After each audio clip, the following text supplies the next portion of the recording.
إن الحمد لله نحمده ونستعينه ونستغفره ونعوذ بالله من شرور أنفسنا ومن سيئات أعمالنا من يهده الله فلا مضل له ومن يضلله فلا هادي له وأشهد أن لا إله إلا الله وحده لا شريك له وأشهد أن محمدا عبده ورسوله أما بعد فإن خير الحديث كتاب الله وخير الهدي هدي محمد صلى الله عليه وسلم وشر الأمور محدثاتها وكل محدثة بدعة وكل بدعة ضلالة وكل ضلالة في النار. أعوذ بالله السميع العليم من الشيطان الرجيم من همزه ونفخه ونفثه. بسم الله الرحمن الرحيم. رب اشرح لي صدري ويسر لي أمري واحلل عقدة من لساني يفقهوا قولي. بسم الله الرحمن الرحيم. ان الله وملائكته يصلون على النبي يا ايها الذين امنوا صلوا عليه وسلموا تسليما. اللهم صل على محمد وعلى ال محمد كما صليت على ابراهيم وعلى ال ابراهيم انك حميد مجيد. اللهم بارك على محمد وعلى ال محمد كما باركت على ابراهيم وعلى ال ابراهيم انك حميد مجيد. آج انشاءاللہ تعالیٰ سورۃ الانعام کی آیت نمبر 80 سے شروع کریں گے. آیت نمبر 74 سے سیدنا ابراہیم علی نبینا وعلیہ الصلاۃ والسلام کا تذکرہ شروع ہوا ہے. ابراہیم علیہ السلام نے کس طریقے سے اپنی قوم کو دعوت توحید پیش کی وہ ہم نے پچھلی دفعہ سن لیا. وہی گفتگو آگے چلتی ہے. بسم اللہ الرحمن الرحیم. وحاجہ قومہ، اور ابراہیم علیہ السلام سے ان کی قوم جھگڑا کرنے لگی تو انہوں نے فرمایا قال اتحاجونی فی اللہ وقد ہدان. اے میری قوم، کیا تم مجھ سے اللہ کے بارے میں جھگڑا کرتے ہو جبکہ اللہ نے مجھے ہدایت دے دی ہے.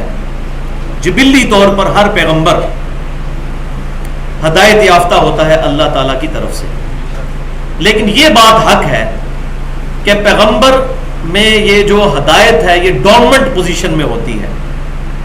بسا اوقات اس کا اظہار ماں کی گود میں ہو جاتا ہے جیسا کہ سیدنا عیسیٰ علیہ السلام سے ہوا، اور بسا اوقات اللہ تبارک و تعالیٰ پیغمبر کو مبعوث فرماتا ہے 40 سال کی عمر میں جیسا کہ سیدنا موسیٰ علیہ السلام اور ہمارے امام کائنات سید الاولین والآخرین شفیع المذنبین رحمت للعالمین سیدنا و مولانا امام اعظم محمد رسول اللہ صلی اللہ علیہ وسلم کے کیس میں ہوا. اور یہ بات بھی حق ہے کہ اس وقت تک جب تک کہ اللہ تعالیٰ اس کو مبعوث نہ کرے پیغمبر کو خود یہ بات پتہ نہیں ہوتی کہ میں اللہ کا پیغمبر ہوں. ہاں، اللہ تعالیٰ جبلی طور پر اس کی حفاظت فرماتا ہے. پیغمبر اپنے اعلان نبوت سے پہلے بھی اللہ تعالیٰ کی حفاظت میں ہوتے ہیں جبلی طور پر. ان سے کسی بھی گناہ کا صدور محال ہے. بعض لوگ اس چیز کو انبیاء کرام علیہ السلام کی تنقید سمجھتے ہیں کہ پیغمبر کو خود نہیں پتہ ہوتا. تو یہ بات ہم اپنی طرف سے نہیں کر رہے، بلکہ اللہ تبارک و تعالیٰ نے سورہ الشورى کے آخری رکوع میں بھی یہ بات ارشاد فرمائی، اور بخاری اور مسلم کی کتنی احادیث اس پر گواہ ہے. اب یہ چونکہ موضوع چھیڑ پڑا، میرا موضوع نہیں تھا، لیکن بہتر یہی ہے کہ اس کو یہاں پر کنکلوڈ کیا جائے. سورہ الشورى پارہ نمبر 25 میں شروع میں ہی سورہ الشورى موجود ہے. اس کی آیت نمبر 52 سیکنڈ لاسٹ آیت ہے. 490 نمبر صفحہ نکال لیجئے. 490 نمبر اس بلو والے قرآن پاک میں، جس میں بالکل عقیدہ نبوت کلیئر ہو جائے گا. جبلی ہدایت میں پیغمبر ہمیشہ سے اللہ کا پیغمبر ہے، اور وہ حدیث بالکل صحیح ہے. جامعہ ترمذی میں صحیح سند کے ساتھ امام ترمذی نے بھی اس کو صحیح کہا، شیخ البانی رحمہ اللہ نے بھی اس کو صحیح کہا، اور ہمارے دور حاضر میں حدیث کے علم پر بہت بڑے محقق شیخ زبیر علی زئی صاحب نے بھی اس حدیث کو صحیح کہا کہ آپ صلی اللہ علیہ وسلم نے فرمایا کہ کہ میں اس وقت بھی اللہ کا نبی تھا جبکہ آدم علیہ السلام ابھی مٹی اور پانی کے درمیان تھے. اللہ کے علم میں اللہ کا پیغمبر ہمیشہ سے ہی اللہ کا پیغمبر ہے. شیطان ہمیشہ ہی سے اللہ کے علم میں، ابلیس اللہ کے علم میں ہے، اس کا ظہور بعد میں ہوا.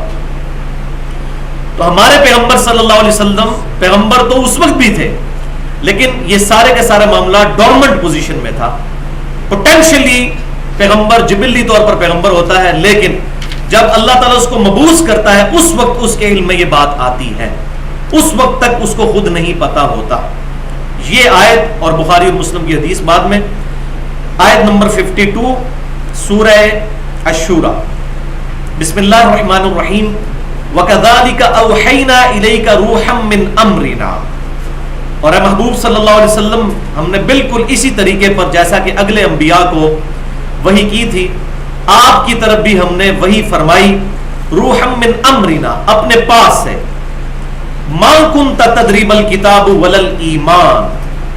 اور اس وحی یعنی قرآن کے آنے سے پہلے نہ تو آپ یہ جانتے تھے کہ کتاب کیا ہے، وَلَا الْإِيمَانُ، اور نہ ایمان کی تفصیلات آپ کو معلوم تھی. اب اس سے مراد معاذ اللہ یہ ایمان نہیں ہے کہ پیغمبر کو توحید کا ہی نہیں پتا تھا، یعنی ایمان کی تفصیلات نہیں پتا تھی اس کتاب کے نزول سے پہلے. اور یہ آپ کسی کا ترجمہ اٹھا کے دیکھ لیں، اہل سنت کا، اہل تشیع کا، احمد صاحب بریلوی صاحب کا اٹھا لیں، اشرف علی تھانوی صاحب کا. ظاہر ہے کہ ترجمے میں کوئی بندہ ڈنڈی تو مار ہی نہیں سکتا، کہیں نہ کہیں ڈنڈی مارے گا تو پکڑی جائے گی. یہاں احمد صاحب بریلوی صاحب نے بھی بالکل صحیح ترجمہ کیا کہ اے محبوب صلی اللہ علیہ وسلم، اس کتاب کے نزول سے پہلے نہ تو آپ احکام شرع کی تفصیل جانتے تھے اور نہ آپ ایمان کے بارے میں ان ڈیٹیل جانتے تھے. وَلَٰكِن، لیکن جَعَلْنَاهُ نُورًا نَهْدِي بِهِ مَن نَّشَاءُ مِنْ عِبَادِنَا، ہم اس وحی کو ہدایت کا ذریعہ بنا دیتے ہیں اپنے بندوں میں سے جس کے لیے چاہتے ہیں. اس وحی کے ذریعے آپ صلی اللہ علیہ وسلم کو ہم نے کامل ہدایت تک پہنچایا. جو ڈیٹم لیول کی ہدایت ہے وہ تو موجود تھی، لیکن کامل ہدایت. وَوَجَدَكَ ضَالًّا فَهَدَىٰ. محبوب صلی اللہ علیہ وسلم جب ہم نے آپ کو اپنی راہ میں خود رفتہ پایا تو ہدایت کے اعلیٰ ترین درجے پر فائز کر دیا. جبلی ہدایت موجود تھی، لیکن جب رجوع اللہ ہوا، بخاری اور مسلم کی متفق علیہ حدیث ہے، بلکہ امام بخاری سے شروع کے چیپٹر میں ہی لے کر آئے، وہی والے چیپٹر میں، کہ سیدہ عائشہ رضی اللہ تعالیٰ عنہا سے روایت ہے کہ نبی صلی اللہ علیہ وسلم فرماتے ہیں کہ جب میری عمر کا 40واں سال شروع ہوا، اس وقت تک میں بڑی ڈائنامک لائف گزار رہا تھا. آپ ایک اچھے کاروباری تاجر تھے، سیدہ خدیجہ رضی اللہ تعالیٰ عنہا کا سامان تجارت دے کر جایا کرتے تھے. جب 40واں سال قمری اعتبار سے شروع ہوا تو آپ صلی اللہ علیہ وسلم کا اچانک دل اس دنیا سے اچاٹ ہونا شروع ہو گیا اور گوشہ نشینی آپ کو محبوب ہو گئی، اور آپ غار حرا میں جا کر اپنے رب کی طرف متوجہ ہو گئے. اور ظاہر اسی لیے متوجہ ہوئے کہ جبلی ہدایت موجود تھی. اور پھر جب وہاں پر جبرائیل علیہ السلام آئے اور انہوں نے سورۃ العلق کی پہلی آیات تلاوت کی، بڑی ڈیٹیل ہے، اس کی ڈیٹیل میں جانے کی ضرورت نہیں. بہرحال اس کا رزلٹ یہ نکلا کہ آپ صلی اللہ علیہ وسلم اپنی بیوی سیدہ خدیجہ رضی اللہ تعالیٰ عنہ کے پاس آئے اور ان سے کہا کہ مجھے کمبل اڑا دو. آپ صلی اللہ علیہ وسلم پر اللہ تبارک و تعالیٰ کے خوف کا غلبہ ہوا، اور آپ کی بیوی نے پھر آپ کو جو ہے تسلی دی کہ اللہ تبارک و تعالیٰ کبھی بھی آپ کو بے یار و مددگار نہیں چھوڑے گا. آپ صلی اللہ علیہ وسلم اس ایکسپیرینس سے گزرنے کے بعد جو آپ کی کنڈیشن ہوئی اور سخت پریشان ہوئے، اور آپ صلی اللہ علیہ وسلم کی پھر بیوی سیدنا ورقہ بن نوفل رضی اللہ تعالیٰ عنہ جو اس وقت عیسائی عالم تھے، ان کے پاس لے گئیں. انہوں نے جب آپ صلی اللہ علیہ وسلم کی کنڈیشن سنی، بخاری کے الفاظ ہیں، انہوں نے کہا کہ یہ اسی وحی کا سلسلہ ہے جو اللہ تعالیٰ نے عیسیٰ علیہ السلام اور موسیٰ علیہ السلام کی طرف بھیجی. ان قریب اللہ تعالیٰ آپ کو مبعوث فرما دے گا رسالت کے فریضے کے لیے، اور پھر آپ کی قوم آپ کو آپ کے علاقے سے نکال دے گی. تو نبی صلی اللہ علیہ وسلم نے فرمایا یہ تو مجھ سے بڑی محبت کرتے ہیں، مجھے صادق اور امین کہتے ہیں، کیا مجھے یہ نکال دیں گے؟ تو انہوں نے عرض کی کہ اے محمد صلی اللہ علیہ وسلم، جس نے بھی آپ سے پہلے دعوت توحید بلند کی اس کے ساتھ یہی سلوک ہوا، آپ کی قوم بھی آپ کے ساتھ یہی سلوک کرے گی، اور اگر میں اس وقت تک زندہ ہوا تو میں آپ کی مدد کروں گا. لیکن اس سے پہلے ہی فوت ہو گئے. سیدہ خدیجہ کے وہ کزن لگتے تھے. تو اب یہ ساری کی ساری ایکسپلینیشنز بتا رہی ہیں کہ معاذ اللہ کوئی آپ صلی اللہ علیہ وسلم نے یہ سارا معاملہ فیبریکیٹڈ نہیں کیا. آپ کو کیا ضرورت تھی عیسائی عالم کے پاس جانے کی اور یہ سارے معاملات؟ آپ صلی اللہ علیہ وسلم میں جو ڈورمنٹ پوزیشن میں ایمان تھا وہ ایکسپلور ہوا وحی کے آنے کے بعد. اس کے بعد آپ صلی اللہ علیہ وسلم کو یہ بات معلوم چل گئی. البتہ آپ صلی اللہ علیہ وسلم کے بارے میں جو سمٹمز ہیں نبوت کے وہ تو بچپن سے ہی شروع ہو گئے تھے. وہ صحیح حدیث ہے مسند احمد میں، مشکات المصابیح میں بھی موجود ہے. آپ صلی اللہ علیہ وسلم کے فضائل والے چیپٹر میں اس کو شیخ البانی بھی صحیح کہتے ہیں، شیخ زبیر علی زئی صاحب بھی، کہ آپ صلی اللہ علیہ وسلم نے فرمایا میں دعائے ابراہیم ہوں، میں عیسیٰ علیہ السلام کی بشارت ہوں، میں اپنی ماں کا وہ خواب ہوں جو انہوں نے میری پیدائش کے وقت دیکھا کہ ان کے لیے ایک نور ظاہر ہوا جس سے شام کے محلات بھی روشن ہو گئے. یعنی آپ صلی اللہ علیہ وسلم کی دعوت حق بالآخر اس وقت کی سب سے بڑی سپر پاور شام تک بھی پہنچے، اور شام بھی رومن امپائر بھی ڈھیر ہو گئی. تو اس طرح کی پیشن گوئیاں تو چل رہی تھی. اسی طریقے سے صحیح مسلم میں بھی موجود ہے آپ صلی اللہ علیہ وسلم کے فضائل کے چیپٹر میں کہ میں اس درخت کو آج بھی، اس پتھر کو پہچانتا ہوں جو اعلان نبوت سے پہلے مجھے سلام کیا کرتا تھا. اب پتھر کا آپ صلی اللہ علیہ وسلم کے ساتھ کلام کرنا یہ کوئی چھوٹی اور معمولی بات نہیں، اور یہ صحیح مسلم میں حدیث موجود ہے. اور آپ نے فرمایا اعلان بعثت سے پہلے کرتا تھا. تو آپ صلی اللہ علیہ وسلم کو یہ اشارے ملنے شروع ہو گئے تھے کہ آپ کو اللہ تبارک و تعالیٰ نے نبوت کے لیے مبعوث فرمانا ہے. تو یہ معاملہ میں نے کلیئر کر دیا. بالکل اس طریقے سے ابراہیم علیہ السلام کو بھی اللہ تعالیٰ نے یہ ساری نشانیاں دکھائیں تو ان کی قوم ان سے جھگڑا کرنے لگی. تو انہوں نے کہا کہ مجھے تو اللہ تعالیٰ نے ہدایت دی ہے. یہاں سے بات شروع ہوئی تھی. تو جبلی ہدایت تو پیغمبر کو شروع سے ہوتی ہے ڈورمنٹ پوزیشن میں، لیکن وہ ایکسپلور ہوتی ہے جب اللہ تعالیٰ کی طرف سے وحی. اور یہی ہے نور علی نور، جو سورہ نور میں آئے گا تو پھر میں اس کی تفصیل بیان کروں گا، جو اللہ تعالیٰ نے اپنے نور کی مثال دی اور اینڈ پہ فرمایا نور علی نور. ایک نور جو جبلی ہدایت انسان کے اندر موجود ہے، اور پھر دوسرا نور کتاب کا وحی کا نور جس کے ذریعے وہ اندر موجود نور جو ہے وہ ایکسپوز ہو جاتا ہے. وَلَا أَخَافُ مَا تُشْرِكُونَ بِهِ، اور میں نہیں ڈرتا ان ہستیوں سے جن کو تم اللہ کے ساتھ شریک ٹھہراتے ہو. ابراہیم علیہ السلام تو پھر کٹر موحد تھے، کوئی لحاظ کرنے والے نہیں. اور میں یہ کہتا ہوں کہ جو لوگ دعوت حق بیان کرتے ہوئے کسی ملامت کرنے والے کی پرواہ نہیں کرتے تو ان کے لیے ابراہیم علیہ السلام کی زندگی میں بہترین نمونہ ہے. انہوں نے کلیئر کٹ، جب ان کے والد نے ان سے کہا، ان کے باپ نے، انہوں نے فرما دیا انتم وآباؤکم فی ضلال مبین، تم اور تمہارے سارے بزرگ گمراہی میں تھے. کلیئر کٹ، کوئی انہوں نے کسی اعتبار سے لحاظ نہیں فرمایا، کیونکہ پیغمبر کی دعوت کا یہ منصب ہوتا ہے وہ ذرا سی بھی اگر ڈھکی چھپی بات کر دیں تو لوگ پھر اور مطلب نکالنا شروع کر دیتے. تو میں نہیں ڈرتا ان ہستیوں سے جن کو تم اللہ کے ساتھ شریک ٹھہراتے ہو کہ مجھے کوئی تکلیف دے سکتے ہیں. الا ان یشاء ربی شیئا، ہاں مگر میرا رب ہی کوئی میرے لیے تکلیف مقرر فرما دے تو وہ معاملہ الگ ہے. اس کو یہ نہیں کہ کوئی شخص منسوب کر دے کہ جی اچھا تو نے ہمارے بتوں کا انکار کیا تو اے ابراہیم تجھ پر ہمارے بتوں کی مار پڑ گئی.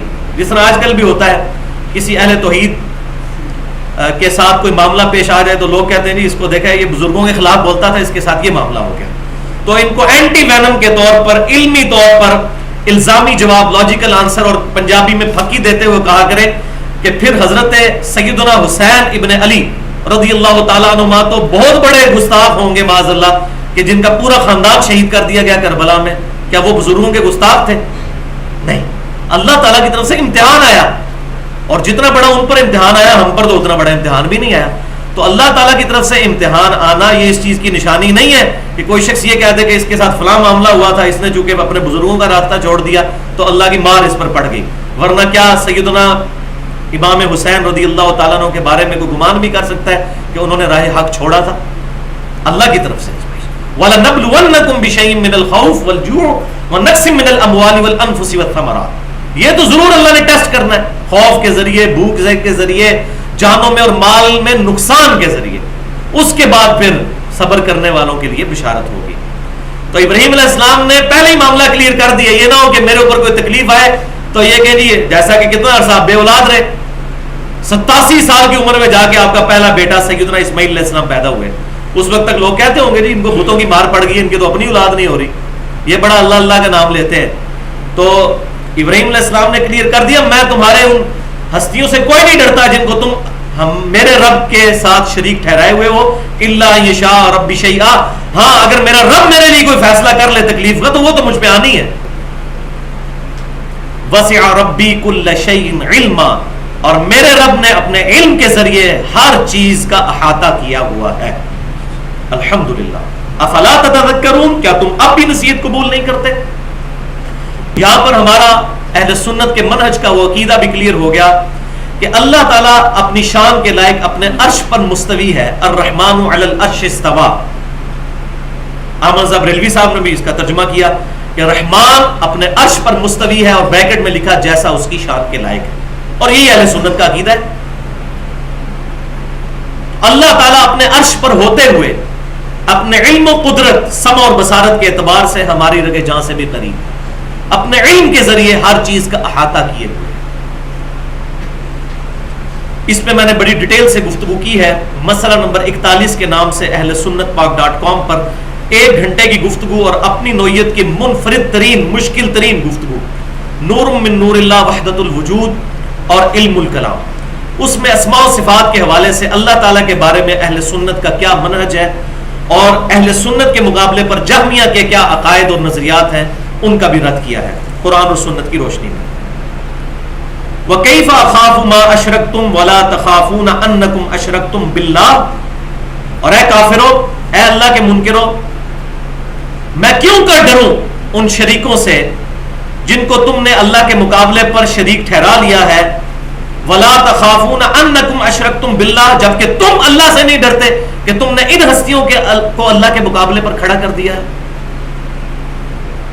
جب تم نہیں ڈر رہے اس بات پہ، باطل عقیدے پر، اور میں تو حق پر ہوں، میں کیوں کر ڈروں گا ان شریکوں سے جن کو تم نے میرے رب کے مقابلے پر معبود ٹھہرا لیا. ما لم ينزل به علیکم سلطانا، اور وہ شریک وہ ہیں جن کے بارے میں اللہ تعالیٰ نے کوئی بھی سند نازل نہیں فرمائی. اللہ کی طرف سے کوئی ایسی دلیل نہیں آئی کہ اللہ تعالیٰ نے کوئی چھوٹے آلہہ بھی معاذ اللہ استغفر اللہ رکھے ہوئے ہیں اللہ کے ساتھ. ایسی کوئی اللہ تعالیٰ نے تو دلیل نازل نہیں فرمائی. فَأَيُّ الْفَرِيقَيْنِ أَحَقُّ بِالْأَمْنِ، تو تم ہی بتا دو کہ دونوں فریقوں میں سے کون حق پر ہے. ان کنتم تعلمون، اگر واقعی تم کسی چیز کا علم رکھتے ہو.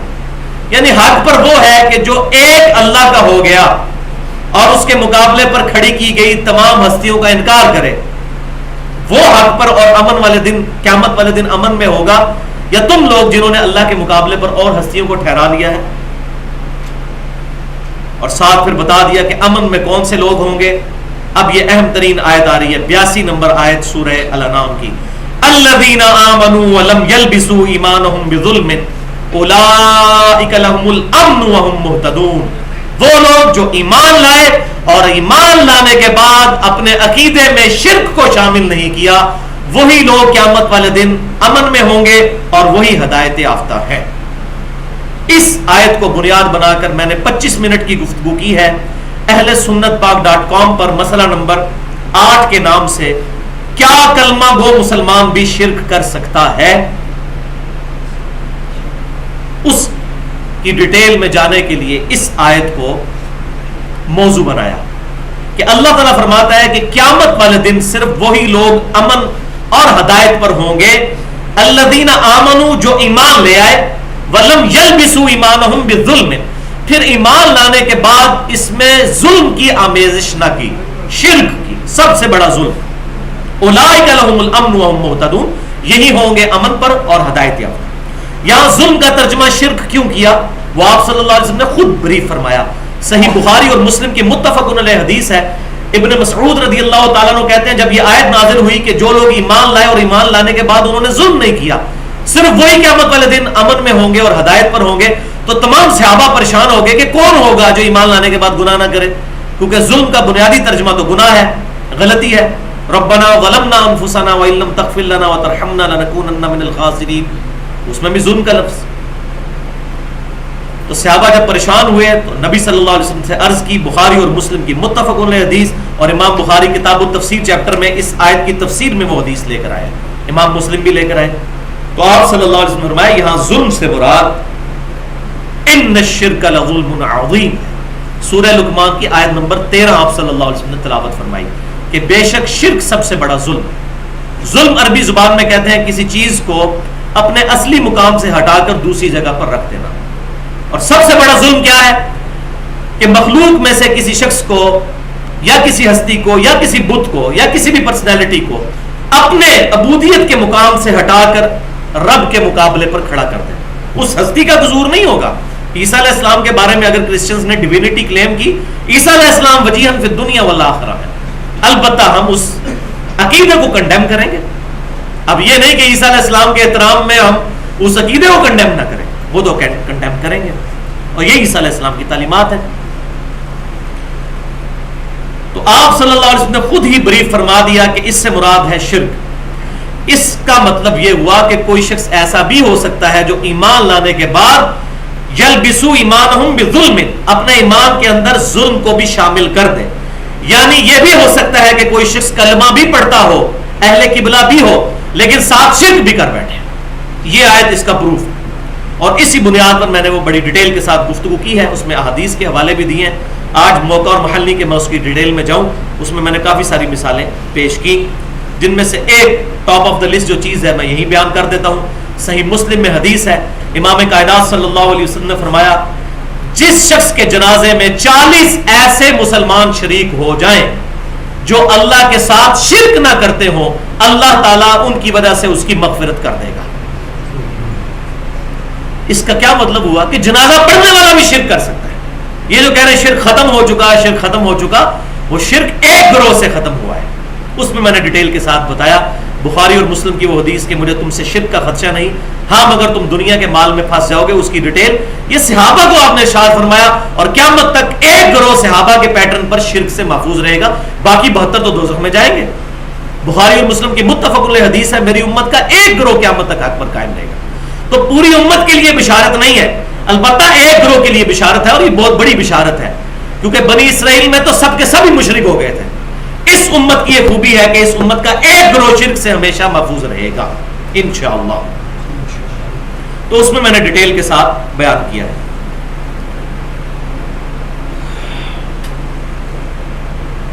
وَتِلْكَ حُجَّتُنَا آتَيْنَاهَا إِبْرَاهِيمَ عَلَىٰ قَوْمِهِ, اور یہ تھی وہ دلیل جو ابراہیم علیہ السلام کو ہم نے عطا کی تھی ان کی قوم کے مقابلے پر. اب اس بات کو جوڑ لیجئے پچھلی باتوں کے ساتھ جو پچھلی دفعہ ہم نے پڑھی تھی, اور میں نے یہ عرض کیا تھا کہ ابراہیم علیہ السلام نے یہ جان بوجھ کر سوالیہ انداز میں ان سے سوال کیا. حالانکہ عربی کا جو اس میں قاعدہ استعمال ہوا ہے اس میں کوشچن نہیں ہے, اس میں تو ڈائریکٹ الفاظ یہی ہیں. یہ پیچھے آ جائیے آیت نمبر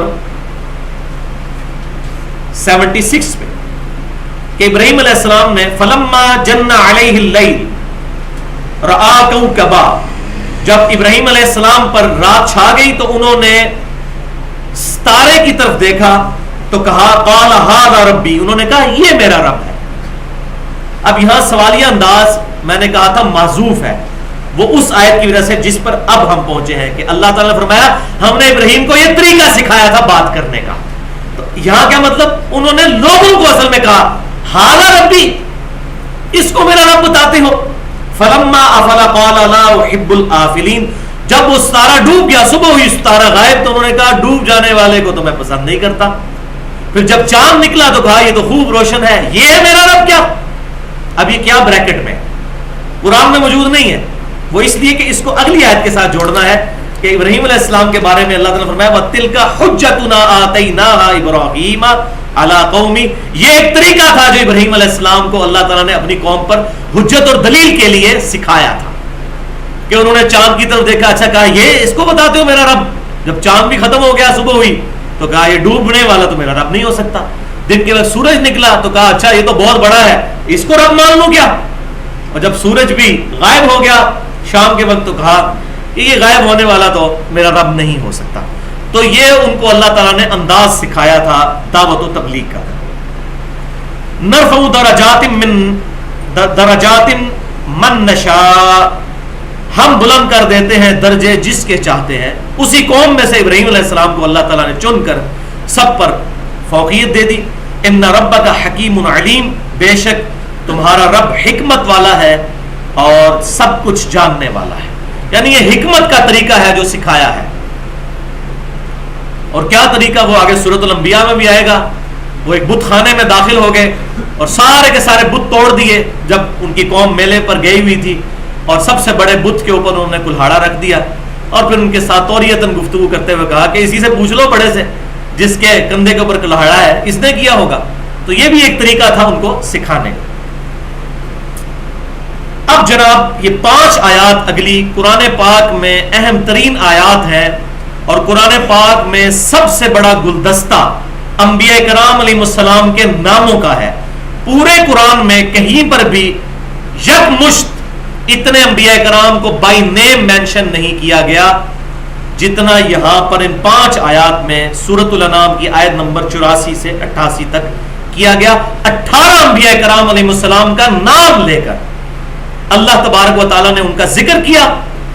اور کیوں نام لیا؟ اصل میں بات کنکلوڈ کرنی تھی توحید پر. پھر اس کا کلائمیکس آئے گا اسی آیت سورہ الانعام کی آیت نمبر 88 میں جا کے. یہ تمام انبیاء کرام کا بائی نیم ہم نے ذکر کیوں کیا؟ اس لیے کہ اگر یہ انبیاء بھی شرک کرتے ہوتے تو ہم ان کے اعمال بھی اکارت کر دیتے. شرک is the most sensitive issue in the sight of اللہ. اللہ کے حضور سب سے زیادہ حساس معاملہ شرک کا ہے. تو پہلے یہ پڑھ لیتے ہیں, اس کے بعد انشاءاللہ میں اس کو تھوڑا سا بریف بھی کروں گا. 18 انبیاء کرام کا ذکر بائی نیم. ایک تو ابراہیم علیہ السلام کا ذکر آیا, ان کا ذکر پھر یہاں پر اشارتاً ہوا, اور 17 انبیاء کا بائی نیم آیا. ابراہیم علیہ السلام کا پہلے ہی آ چکا ہے آیت نمبر 84 سے. وَوَهَبْنَا لَهُ إِسْحَاقَ وَيَعْقُوبَ, اور ابراہیم علیہ السلام کو ہم نے عطا کیے اسحاق بھی اور ان کا آگے سے بیٹا یعقوب علیہ السلام بھی. کُلًّا هَدَيْنَا, ہر ایک کو ہم نے ہدایت دی تھی. وَنُوحًا هَدَيْنَا, اور نوح علیہ السلام کو بھی ہم نے ہدایت دی تھی. یعنی تمام کے تمام جبلی طور پر ہدایت یافتہ تھے اللہ تعالیٰ کی طرف سے. من قبل, اس سے بہت پہلے. نوح علیہ السلام تو ابراہیم علیہ السلام سے بھی پہلے ہیں. خود ابراہیم علیہ السلام سیدنا نوح علیہ السلام کی اولاد میں سے ہیں. وَمِن ذُرِّيَّتِهِ, اور نوح علیہ السلام کی اولاد میں سے ہی داؤد علیہ السلام کو, وسلیمان, اور سلیمان علیہ السلام جو ان کے بیٹے تھے, وَأَيُّوبَ, اور ایوب علیہ السلام کو, وَيُوسُفَ, اور یوسف علیہ السلام کو, وَمُوسَى, اور موسیٰ علیہ السلام کو, وَهَارُون, اور ہارون علیہ السلام کو. وَكَذَلِكَ نَجْزِي الْمُحْسِنِينَ, اور اسی طرح ہم بدلہ دیا کرتے ہیں نیکوکاروں کو. وَزَكَرِيَّا وَيَحْيَا, اور زکریا علیہ السلام اور ان کے بیٹے یحییٰ علیہ السلام. وَعِیسَى وَإِلیاس, اور عیسیٰ علیہ السلام بھی اور الیاس علیہ السلام. کل من الصالحین, یہ سب کے سب ہمارے نیکوکار بندوں میں سے تھے. اللہ اکبر کبیرہ. واسماعیل والیسع, اور اسماعیل علیہ السلام بھی اور یسع علیہ السلام بھی. ویونس, اور یونس علیہ السلام بھی. ولوطا, اور لوط علیہ السلام بھی. وکلا فضلنا علی العالمین, اور ان تمام ہستیوں کو ہم نے اس وقت روئے ارض پر موجود تمام جہان والوں پر فضیلت دی تھی.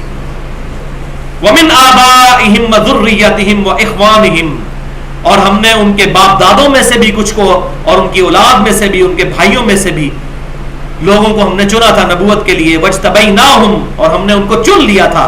وہدیناہم الی صراط مستقیم, اور ان سب کے سب کو ہم نے سیدھے راستے کی طرف جبلی ہدایت عطا فرما دی تھی, بلٹ ان انسٹنکٹ میں. ذالک ھدی اللہ یہدی بہ من یشاء من عبادہ, یہ ہے اللہ کی ہدایت, وہ جس کی طرف رہنمائی فرما دیتا ہے اپنے بندوں میں سے جس کے لیے چاہتا ہے. یعنی نبوت جو ہے یہ پیورلی اللہ تعالیٰ کا ڈیسیژن ہے. کوئی شخص اس سٹیٹس کو ایکوائر نہیں کر سکتا اپنی قابلیت کی بنیاد پر, کتنا بھی نیک ہو جائے. خالصتاً وہبی چیز ہے. وہبی سے مراد اللہ تعالیٰ کا نام ہے الوہاب, عطا فرمانے والا. وہبی یہ خالصتاً اللہ تعالیٰ کی طرف سے عطا ہو جاتی ہے. باقی چیزیں انسان ایکوائر کر سکتا ہے محنت کے ذریعے اور فرائض میں پابندی اور نوافل میں استقامت کے ذریعے. وہ صحیح بخاری میں کتاب الرقاق میں مشہور حدیث موجود ہے جو میں نے اپنے ریسرچ پیپر دعا صرف اللہ ہی سے, ریسرچ پیپر نمبر 3, اس میں اس کو ایکسپلین بھی کیا ہے کہ اللہ تبارک و تعالیٰ فرماتا ہے, حدیث قدسی ہے, کہ جس شخص نے میرے ولی کے ساتھ دشمنی کی میرا اس کے خلاف اعلان جنگ ہے. اور ولی وہ ہوگا جو واقعی اللہ اور اس کے محبوب کے لیے کھڑا ہو, جو اپنی پرستش کروا رہا ہے, اپنے پیچھے لوگوں کو لگا رہا ہے اور کہہ رہا ہے کہ پیچھے اللہ اور رسول نے, اگے میں اللہ اور رسول کو بیک گراؤنڈ میں کیا, وہ ولی نہیں ہوگا. ولی وہ ہوگا جو اپنی نفی کرے گا اور کہے گا کہ محبوب صلی اللہ علیہ وسلم کے راستے پر اللہ کی اطاعت اور اس کے رسول کی اطاعت عز و جل و صلی اللہ علیہ وسلم. اس کے خلاف جو کھڑا ہوگا اس کے خلاف میرا اعلان جنگ ہے. دیکھیں نا, سیدنا حسین ابن علی رضی اللہ تعالی عنہما یزید کے خلاف کھڑے ہوئے. یزید بھی مسلمان تھا, کلمہ گو تھا, فاسق و فاجر تھا, جتنا مرضی برا تھا, لیکن ہے کلمہ گو, مسلمان تھا. اور سیدنا حسین علیہ السلام رضی اللہ تعالیٰ عنہ, دونوں درست ہیں, امام بخاری لے کر آئے صحیح بخاری میں, حسین علیہ السلام ان کے چیپٹر میں, فضائل حسین کے چیپٹر, ان پر سلامتی ہو, یہ جائز ہے. تو حسین علیہ السلام یزید کے مقابلے پر کھڑا ہوئے تو یزید نے اللہ کے اس ولی کے ساتھ دشمنی کی. دنیاوی طور پر تو جنگ جیت گیا, لیکن روحانی طور پر قیامت تک کے لیے کوئی بھی اس کو پسند نہیں کرتا. آج ہزاروں لاکھوں لوگوں کے نام حسین ہے, لیکن یزید نام بھی رکھنا کوئی پسند نہیں کرتا, حالانکہ نام برا نہیں ہے. ایک صحابی ہے جن کا نام ہے یزید, یزید بن ابی سفیان رضی اللہ تعالی عنہما, ابو سفیان کے بیٹے اور سیدنا معاویہ رضی اللہ تعالیٰ عنہ کے بڑے بھائی, جن کی وجہ سے حضرت معاویہ پھر جو ہے منظر عام پر آگے شام میں. اصل تو گورنر وہ تھے جن کو گورنری کے عہدے پر سیدنا عمر فاروق رضی اللہ تعالیٰ عنہ نے فائز فرمایا تھا. ان کی اچانک ڈیتھ ہو گئی, طاعون کے مرض میں مبتلا ہو کر پھر سیدنا معاویہ ان کے بھائی ہونے کی وجہ سے منظر عام پر آئے.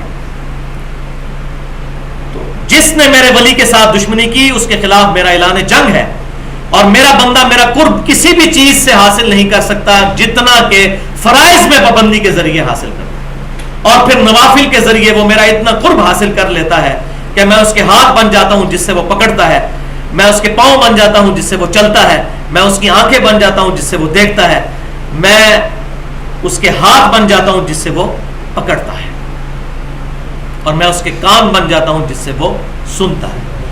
یعنی اس کا اوڑھنا بچھونا اللہ کی ذات بن جاتی ہے.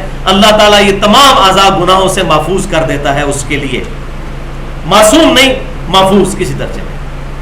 اور پھر آگے الفاظ جو پڑھے نہیں جاتے, پھر جب کبھی وہ اپنے دشمن کے خلاف مجھ سے پناہ طلب کرتا ہے میں اس کو پناہ عطا فرماتا ہوں, اس کی مدد کرتا ہوں.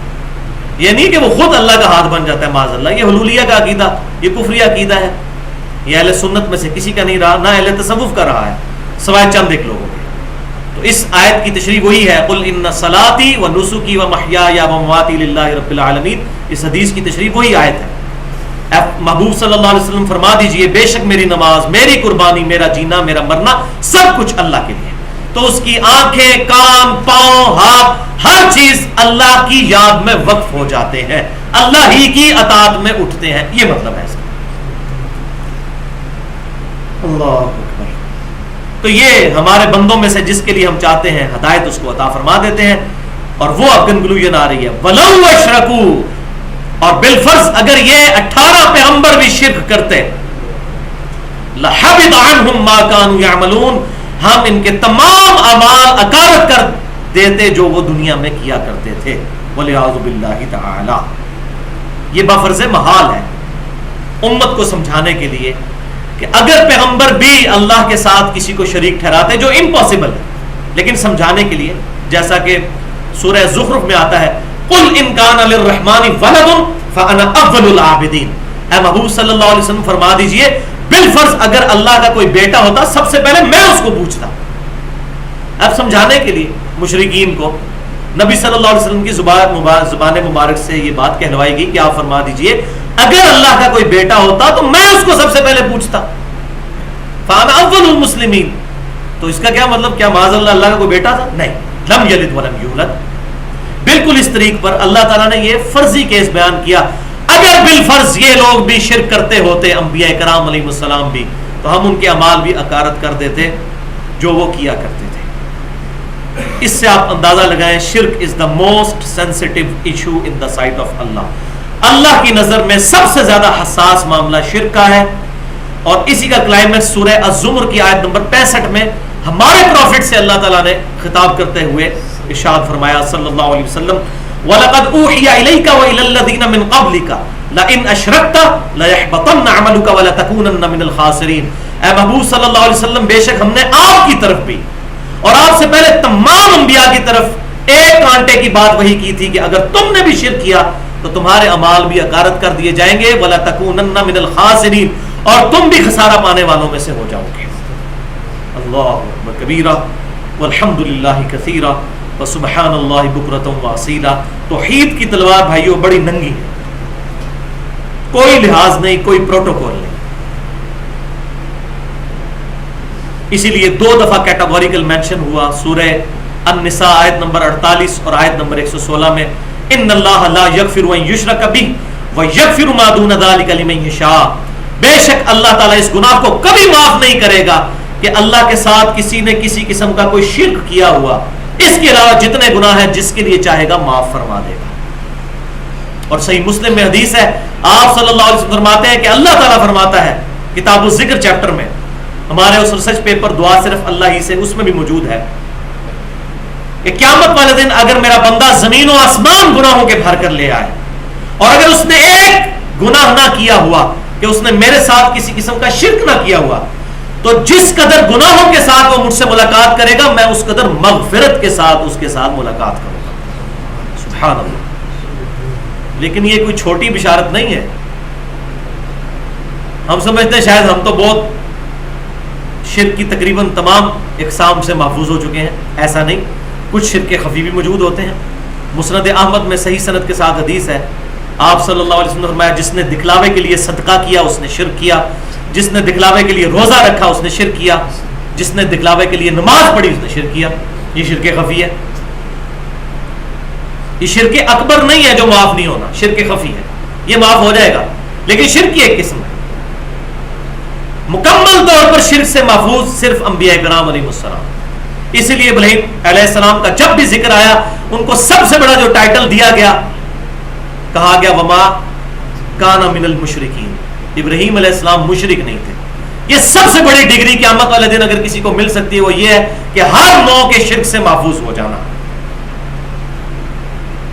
ما کان ابراہیم یہودی ولا نصرانی، ابراہیم علیہ السلام نہ تو یہودی تھے نہ نصرانی، ولکن کان حنیفا مسلما وما کان من المشرکین، ابراہیم علیہ السلام تو سب سے ٹوٹ کر ایک اللہ کے ہو گئے تھے اور وہ اللہ کے ساتھ وہ مسلم تھے اور اللہ کے ساتھ شرک کرنے والوں میں نہیں تھے۔ تو شرک سے محفوظ ہونا یہ سب سے سپرلیٹو ڈگری ہے کسی بندے کو مل جائے، الحمدللہ۔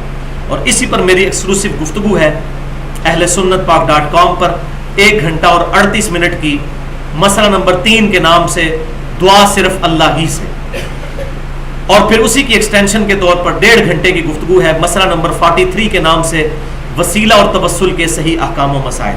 اس میں نے شرک کے حوالے سے ڈیٹیل گفتگو کی ہے، آج محل نہیں کہ اس کو بریف کیا جائے۔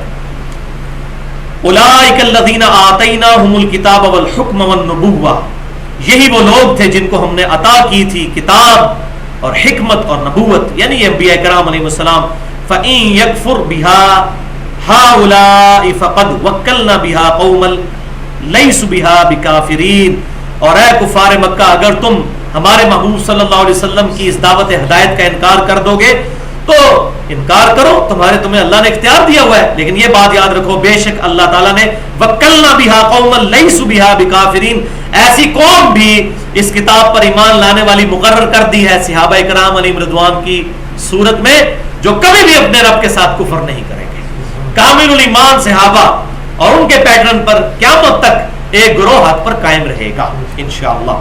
اولئک الذین ھدی اللہ، یہی وہ لوگ ہیں جنہیں اللہ نے ہدایت دی ہے۔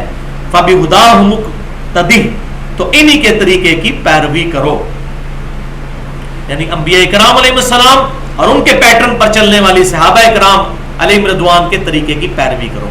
اب یہاں بھی بات بالکل کلیئر ہو گئی کہ اللہ تعالیٰ نے کیٹاگوریکل یہ چیز مینشن کر دی ہے کہ جن انعام یافتہ لوگوں کی پیروی کرنی ہے ٹاپ آف دا لسٹ انبیاء کرام علیہ السلام اور ان کے بعد صحابہ کرام علیہ رضوان ہے، وہی صدیقین ہے، وہی شہداء اور وہی صالحین ہے۔ ڈیفینیٹ ان کے بعد بھی قیامت تک نیک لوگ آئیں گے، لیکن اب وحی کا سلسلہ بند ہے. ہم کسی کے بارے میں ڈیفینیٹلی نہیں کہہ سکتے کہ یہ اللہ تعالیٰ کی طرف سے ہدایت یافتہ ہے, حسن ظن نہیں رکھ سکتے. البتہ صحابہ کرام علیہم رضوان کے بارے میں الحمدللہ ہمارا یہ عقیدہ اجماعی موجود ہے. قل لا اسألکم علیہ اجرا.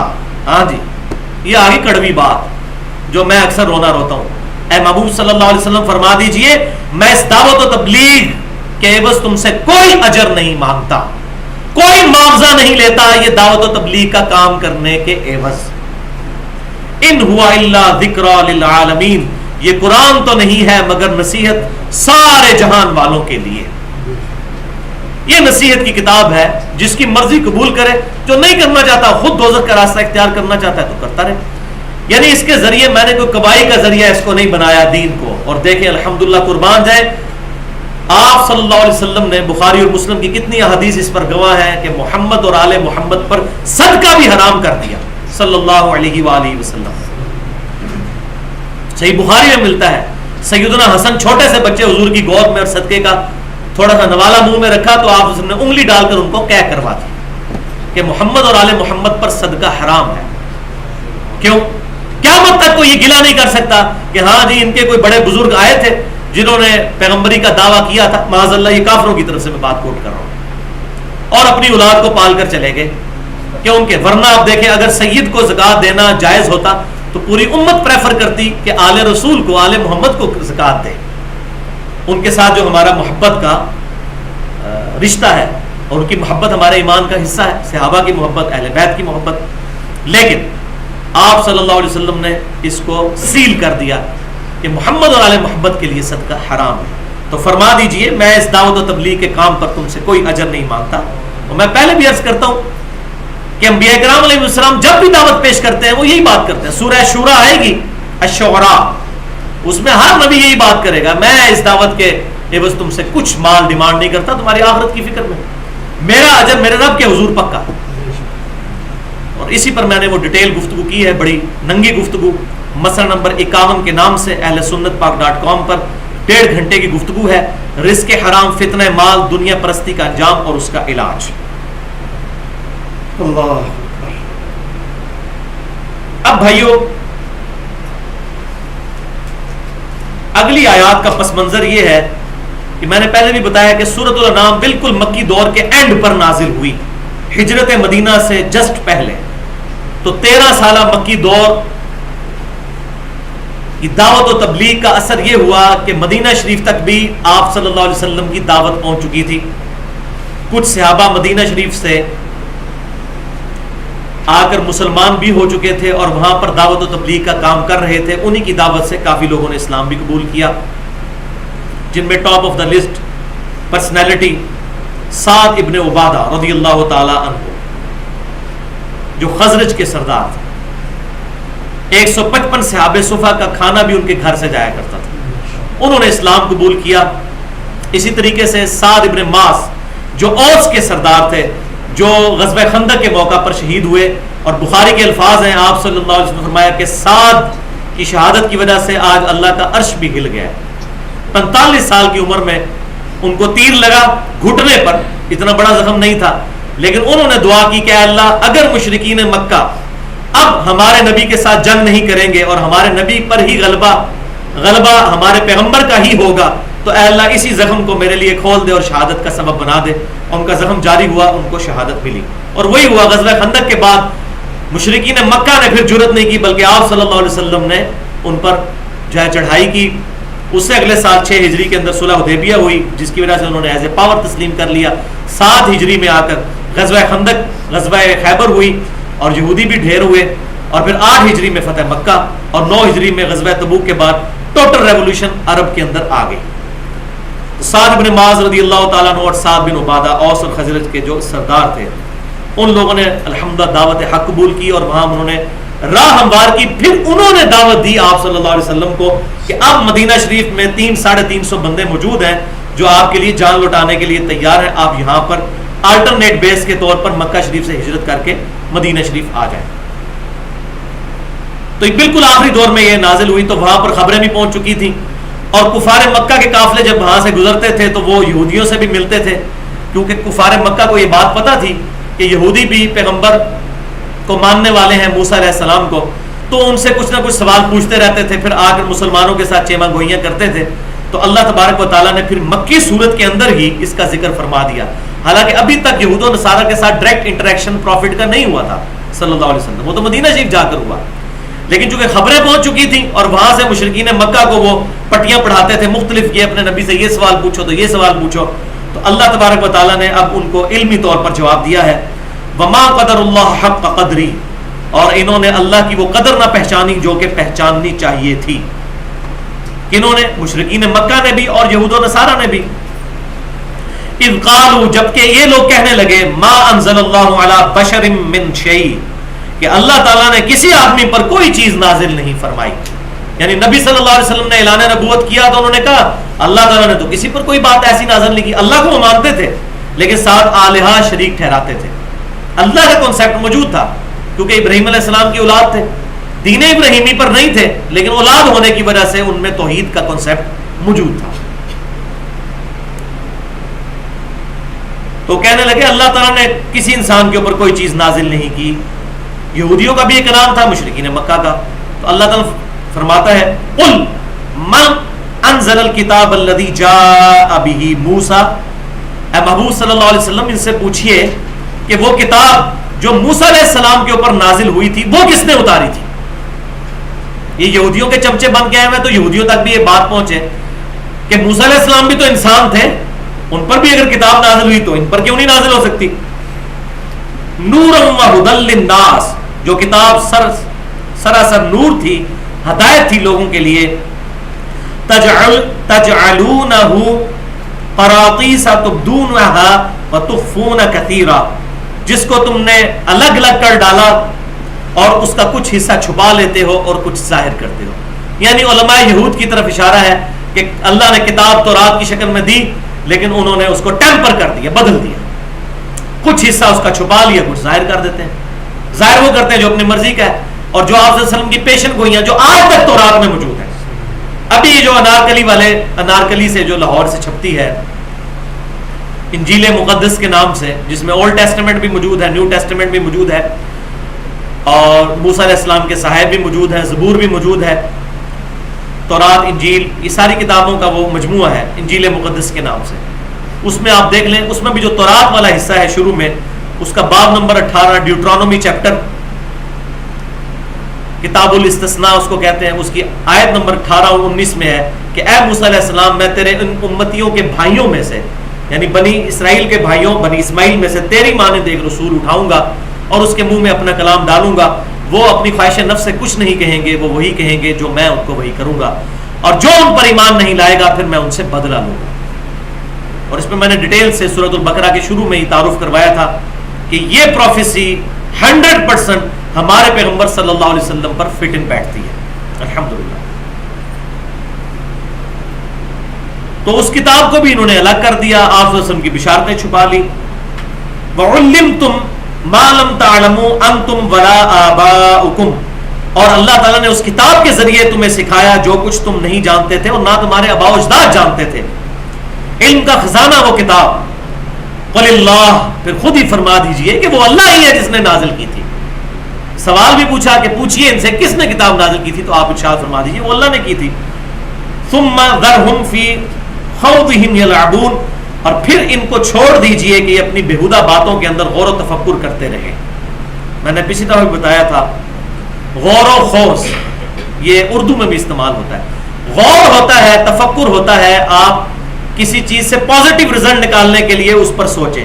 اور خوض عربی میں اور اردو میں ہم اسے خوض کہتے ہیں، وہ ہوتا ہے نیگیٹو انداز سے کسی بات کو سوچنا. تو اللہ نے فرما دیا انہوں نے بات ماننی تو پھر بھی کوئی نہیں ہے، تو ان کو اپنی بےہودہ باتوں میں کھیلتے رہنے دیجیے. وَهَذَا كِتَابٌ، اور اب یہ آ گیا ہے فائنل ٹیسٹمنٹ، یہ ہے کتاب.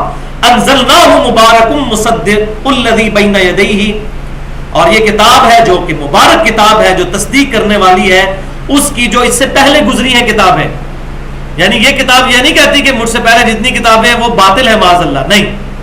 اس کتاب نے اگر حق ہونے کا دعویٰ کیا تو ساتھ تصدیق بھی کی ہے دو اعتبار سے. ایک تو بشارت کہ تورات میں تھا کہ پیغمبر آخر الزمان پر یہ کتاب ایسی نازل ہونی ہے کہ ان کے منہ میں اللہ تعالیٰ کلام ڈالے گا، پہلے انبیاء کرام کے ساتھ وحی اس طرح نہیں نازل ہوتی تھی، بلکہ تختیوں کی شکل میں دی گئی موسیٰ علیہ السلام کو.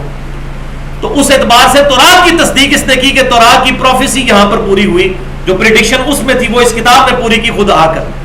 اور دوسرا یہ کتاب بذات خود اس چیز کی تصدیق کرتی ہے کہ وہ کتابیں بھی اللہ کی کتابیں تھیں. لِتُنذِرَ أُمَّ الْقُرَىٰ، اور یہ کتاب ہم نے اس لیے آپ کو عطا فرمائی تاکہ آپ اس کتاب کے ذریعے ام القریٰ جو ہے بستیوں کی ماں یعنی مکہ شریف، ومن حولہا، مکے کے لوگوں کو اور اس کے ارد گرد کے لوگوں کو قیامت کے دن کا ڈر سنا دے. تو آپ صلی اللہ علیہ وسلم کی بعثت خاصہ جو ہے وہ مشرکین عرب کی طرف ہوئی ہے، بنو اسماعیل کی طرف، اور بعثت عامہ پوری انسانیت کی طرف. ام القریٰ، بستیوں کی ماں، بستیوں کی جڑ، بستیوں کا سینٹر. اور آپ یہ آج بھی کیلکولیشن کر سکتے ہیں، یہ 3 بڑے بر اعظم جو اس وقت تک نون تھے لوگوں کو، ایشیا، یورپ اور افریقہ، یہی آبادی کا مین مرکز ہے. امریکہ تو بعد میں دریافت ہوا. یہ تینوں بر اعظموں کا جو سینٹر پوائنٹ ہے وہ خانہ کعبہ شریف بنتا ہے. تو ام القریٰ سے مراد مکہ شریف اور اس کے ارد گرد مکے کے قریب جتنا عرب کا ایریا، اور پھر اگر اسی کو بڑھاتے جائیں تو اسی کو سینٹر مانتے ہوئے سارے بر اعظموں تک آپ صلی اللہ علیہ وسلم کی دعوت عامہ تو پہنچنی. اور اس آیت سے تو پتہ چل رہا ہے کہ شاید آپ کی بعثت خاص مکے کے لوگوں کے لیے اور ارد گرد کے لوگوں کے لیے، لیکن میں وہ پہلے بھی عرض کر چکا، قرآن کی ایک آیت سے رزلٹ نہیں نکالا جاتا. یہ آیت بھی موجود ہے تو وہ آیت بھی ہے سورہ سبا کی آیت نمبر 28. بسم اللہ الرحمن الرحیم. وما ارسلناک الا کافۃ للناس بشیرا ونذیرا، اور اے محبوب صلی اللہ علیہ وسلم ہم نے نہیں بھیجا آپ کو مگر ساری انسانیت کے لیے ڈر سنانے والا اور خوشخبری سنانے والا. اور احادیث تو بے شمار ہیں. بخاری اور مسلم کی متفق علیہ حدیث ہے کہ آپ صلی اللہ علیہ وسلم نے فرمایا کہ 5 ایسی خصوصیات ہیں جو مجھ سے پہلے کسی بھی پیغمبر کو نہیں دی گئیں. 5 چیزیں ایسی ہیں. نمبر 1، اللہ تعالیٰ نے 1 مہینے کی مسافت سے میرا رعب ڈال دیا ہے کفار کے اوپر. یعنی اسلام کا ایسا رعب ہے کہ مسلمان ابھی دور ہی ہوں گے، ان کا رعب ہوگا کفار کے اوپر. نمبر 2، اللہ تعالیٰ نے میرے لیے ساری زمین کو مسجد بنا دیا ہے. میرا امتی جہاں چاہے نماز پڑھ سکتا ہے. پہلے یہ نہیں ہوتا تھا. یہ آپ صلی اللہ علیہ وسلم کو اللہ تعالیٰ نے یہ خصوصیت عطا فرمائی. نمبر 3، مال غنیمت کو میرے لیے حلال کر دیا گیا. یعنی کفار جو سامان جنگ چھوڑ کر بھاگ جائیں گے وہ مسلمانوں کے لیے استعمال کرنا حلال ہے. یہ میرے لیے اللہ تعالیٰ نے فرمایا، مجھ سے پہلے کسی پیغمبر کے لیے یہ حلال نہیں تھا. اور نمبر 4، مجھے اللہ تعالیٰ نے شفاعت کبریٰ کا حق دیا، قیامت والے دن میں شفاعت کروں گا الحمدللہ. اور 5واں، آپ صلی اللہ علیہ وسلم نے فرمایا کہ مجھ سے پہلے انبیاء کرام علیہ السلام کسی خاص قوم، قبیلے اور علاقے کی طرف جاتے تھے اور مجھے اللہ تعالیٰ نے ساری انسانیت کے لیے پیغمبر بنا کر بھیجا ہے.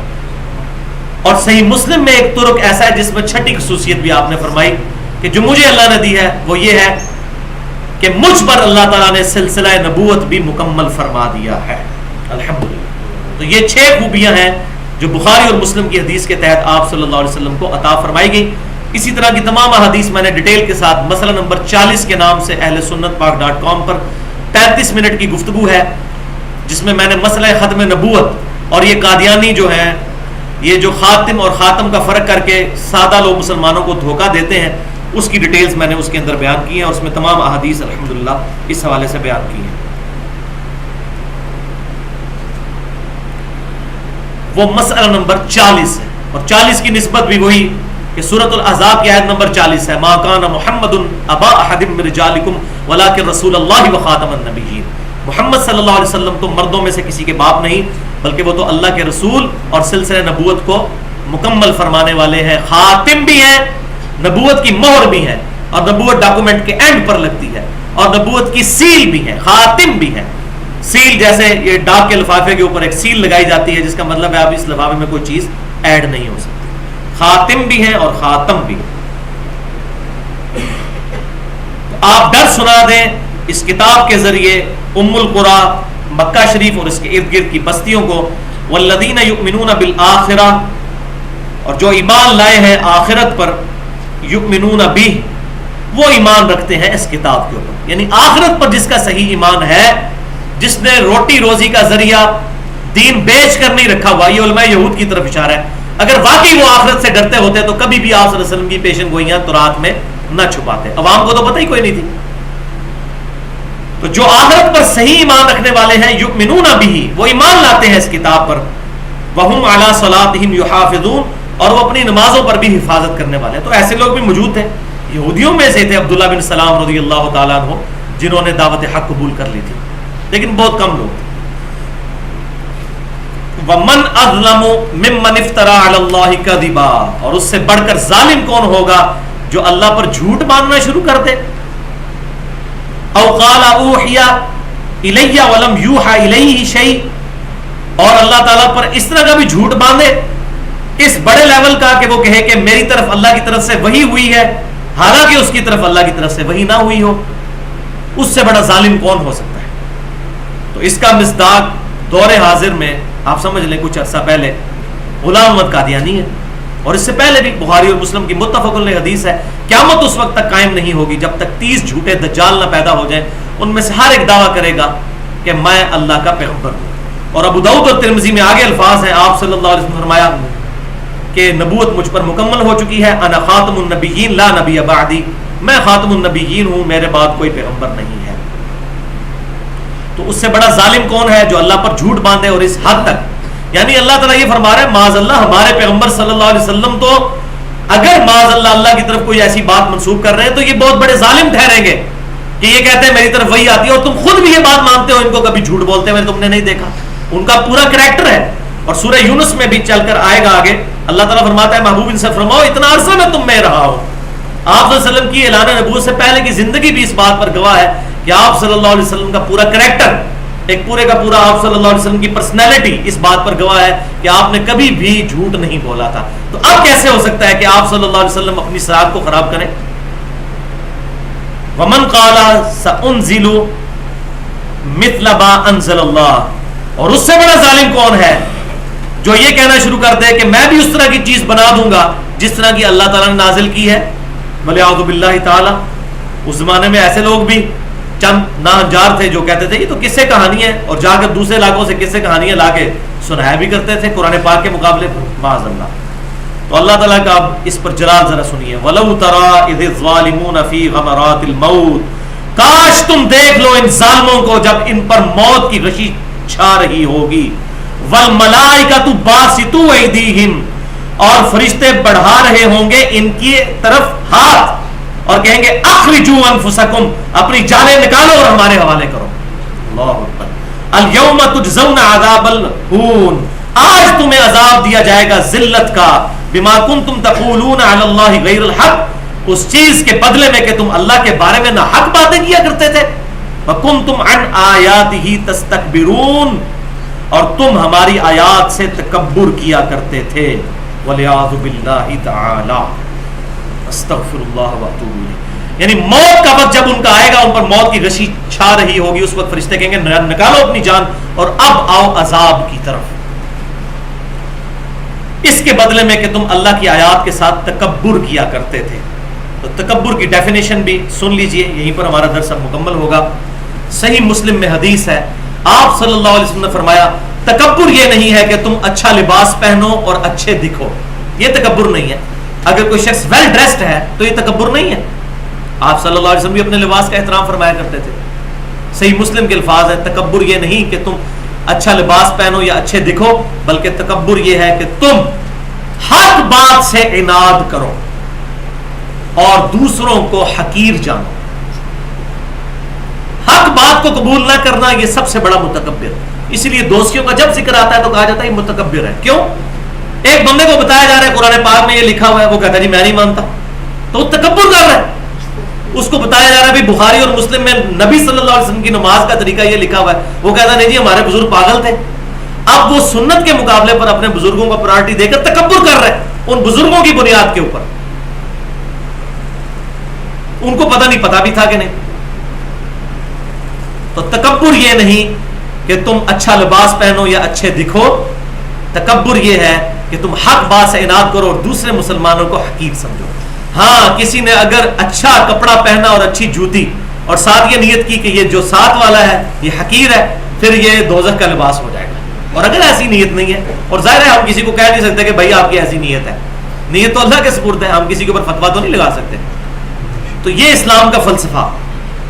اور یہ آیت منکرین عذاب قبر والوں کے لیے بہت بڑا ہتھوڑا ہے ان کے سر پر، کیونکہ انہوں نے اصول اور مبادی یہ کھڑا کیا کہ چونکہ حساب و کتاب قیامت والے دن ہوگا تو اللہ تعالیٰ معاذ اللہ ظالم ٹھہرے گا اگر حساب و کتاب سے پہلے ہی کسی کو عذاب دے دے، کیونکہ اللہ تعالیٰ تو عدل کرنے والا ہے، وہ حساب کرنے کے بعد اپنا فیصلہ سنائے گا.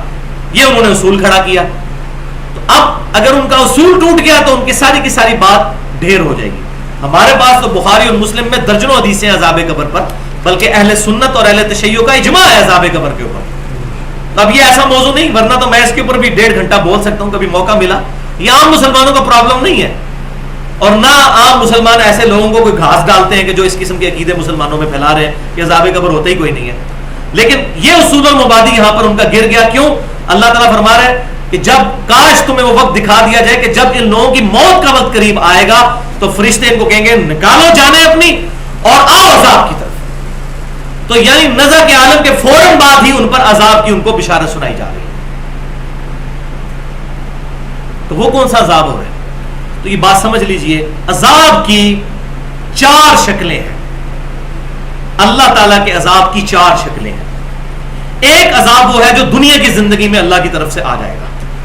وہ سورہ السجدہ کی آیت نمبر 21 میں ہے کہ ہم دنیا کی زندگی میں بھی تمہیں عذاب دیں گے. عذاب کے الفاظ ہیں تاکہ تم اللہ کی طرف لوٹ آؤ. اور ہوتا ہے بعض اوقات کسی کو عذاب ہوتا ہے، معاملہ تو اللہ کی طرف لوٹ آتا ہے. دوسرا عذاب موت کے وقت، یہ سورۃ الانعام کی آیت نمبر 93 میں کہ موت کی غشی کے وقت عذاب، اور ان کو اسی وقت دوزخ کی بشارت سنائی جا رہی ہے دوزخ کے عذاب کی. صحیح مسلم میں حدیث ہے کہ جس پر موت قائم ہوگی اس کی قیامت قائم ہو گئی، یعنی مرتے ہی آخرت کی سٹیجز شروع ہو گئی. اسی کے تحت میں کہتا ہوں کہ یہ دعا پرفیکٹ ہے. ربنا آتنا فی الدنیا حسنہ وفی الآخرۃ حسنۃ وقنا عذاب النار. اے اللہ دنیا کی زندگی میں بھی خیر و بلائی عطا فرما اور آخرت کی زندگی میں بھی خیر و بلائی، اور سب سے بڑی بلائی وقنا عذاب النار. قیامت کے دن کے عذاب سے فقنا عذاب النار یا وقنا عذاب النار مختلف الفاظ آتے ہیں قرآن پاک میں. قیامت کے دن کے عذاب سے ہمیں بچا لیں. تو مرتے ہی قیامت قائم ہو گئی تو آخرت شروع ہو گئی. لہذا یہ جو بیچ میں ایڈ کیا نا واقعنا عذاب القبری، واقعنا عذاب الحشری، واقعنا عذاب المیزان، یہ بدعت ہے. آپ صلی اللہ علیہ وسلم یہ الفاظ نہیں تعلیم فرما سکتے تھے. آخرت کے اندر موت کے بعد آخرت شروع ہو گئی، مسلم شریف کے الفاظ ہیں. لہذا عذاب قبر سے بچنا بھی وفی الآخرۃ حسنۃ وقنا عذاب النار میں داخل ہے. تو دوسرا موت کے وقت عذاب. تیسرا ہے قبر کا عذاب جو سورہ المؤمن کی آیت نمبر 46 میں آتا ہے کہ فرعونی صبح و شام آگ پر پیش کیے جاتے ہیں. اللہ تعالیٰ فرمایا جب ان پر عذاب آیا ان کو ڈبو دیا گیا، اور اس کے بعد صبح و شام فرعونیوں کو آگ پر پیش کیا جا رہا ہے، اور قیامت والے دن اشد العذاب کی طرف وہ لوٹائے جائیں گے. وہاں دونوں عذابوں کا پیرلل میں ذکر ہوا کہ ابھی تو صبح و شام ان پر عذاب ہو رہا ہے، اور پھر اس کے بعد بڑے عذاب کی طرف. اور وہ ہے چوتھی شکل جو آخرت میں، جو پورا قرآن پاک بلکہ 30واں پارہ پورے کا پورا آخرت کے عذاب کے بارے میں. تو یہ 4 عذاب کی شکلیں ہیں، 4 قسطیں ہیں. دنیا میں عذاب، موت کے وقت عذاب، قبر میں عذاب یا برزخ میں، جس کی بھی قبر جہاں پر بن جائے. اگر کوئی ایئر کریش میں مر گیا یا سمندر میں ڈوب کر تو اس کے لیے وہاں پہ برزخ ہے. اور چوتھی شکل آخرت کا عذاب جو دوزخ کا ہونا ہے، وَلِعَوْذُ بِاللَّهِ تَعَالَى اللَّهُمَّ أَجِرْنِي مِنَ النَّارِ. تو یہ 4 شکلیں ہیں عذاب کی، یہ ذہن میں رکھیں. اور یہ آیت ضرور، اور امام بخاری رحمۃ اللہ علیہ نے عذاب قبر کے اوپر جو چیپٹر باندھا عذاب قبر کے ثبوت میں، ان میں یہ آیات لے کے آئے ہیں. سورۃ الانعام کی آیت نمبر 93 بھی لے کر آئے ہیں، اور سورۃ المومن کی آیت نمبر 46 بھی لے کر آئے ہیں، اس بات کے ثبوت میں کہ خالی میں بخاری میں حدیثیں نہیں جمع کر رہا بلکہ قرآن کی آیات بھی اس پر شاہد ہیں کہ عذاب قبر برحق ہے. الحمدللہ. اور قبر کا لفظ ہم اس لیے بولتے ہیں کہ عموماً انسان کو قبر میں دفن کیا جاتا ہے عموماً، ورنہ تو جہاں پر بھی بندہ مر گیا، جہاں پر اس کے ذرے بکھر گئے وہی اس کے لیے قبر ہے. اللہ تعالیٰ ہمیں عذاب قبر سے محفوظ فرمائے. سنن نبی داؤد میں صحیح حدیث ہے، صحیح سند کے ساتھ. شیخ البانی نے اس کو ضعیف کہا لیکن ان کی وہ منہج کی غلطی ہے. اصول محدثین پر بالکل پیٹ حدیث ہے اور جس کو مجہول راوی سمجھتے ہیں وہ اس راوی کی توثیق کئی محدثین سے ثابت ہے، ایون بعض محدثین نے اس کو صحابی بھی ذکر کیا ہے کہ آپ صلی اللہ علیہ وسلم نے فرمایا جو شخص نماز مغرب پڑھنے کے بعد بغیر کسی سے گفتگو کیے 7 دفعہ پڑھ لے گا اللہم اجرنی من النار، اے اللہ مجھے نجات دے دے آگ کے عذاب سے، اس رات کو اگر وہ مر گیا تو اللہ تعالیٰ اسے دوزخ سے رہائی عطا فرما دے گا۔ کتنا آسان وظیفہ ہے، مغرب کے بعد بغیر کسی سے گفتگو کیے 7 دفعہ اللہم اجرنی من النار۔ ہمارے صبح شام کے جو اذکار اہل سنت پاک .com پر رکھے ہوئے اس میں میں نے یہ وظیفہ ڈالا ہوا۔ اور اگر کوئی شخص فجر کی نماز کے بعد بغیر کسی سے گفتگو کیے 7 دفعہ پڑھ لے اللہم اجرنی من النار، اس دن کو اگر مر گیا تو اللہ تعالیٰ اسے دوزخ سے رہائی عطا فرما دے گا۔ اللہم اجرنی من النار، تو یہ وظیفہ ضرور جو ہے وہ اپنی زندگی میں شامل کر لیجئے۔ اللہ تعالیٰ سے دعا ہے جو حق بات میں نے کہی ہمارے دلوں میں راسخ فرمائے، اگر جس بات میں میرے منہ سے کوئی غلط بات نکل گئی تو اللہ تعالیٰ ہمارے دلوں سے معاف کر دے، ہمیں کتاب و سنت کی تعلیمات پر عمل کر کے دوسرے بھائیوں تک پہنچانے کی توفیق عطا فرمائے۔ سبحانک اللہم و بحمدک اشہد ان لا الہ الا انت استغفرک و اتوب الیک وما علینا الا البلاغ المبین۔